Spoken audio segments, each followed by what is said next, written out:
thơm lung linh,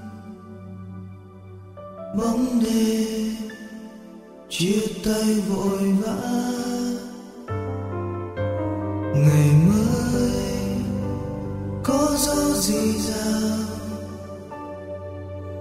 tiễn đưa tình đã xa rồi. Tình đó những phút tuyệt vời,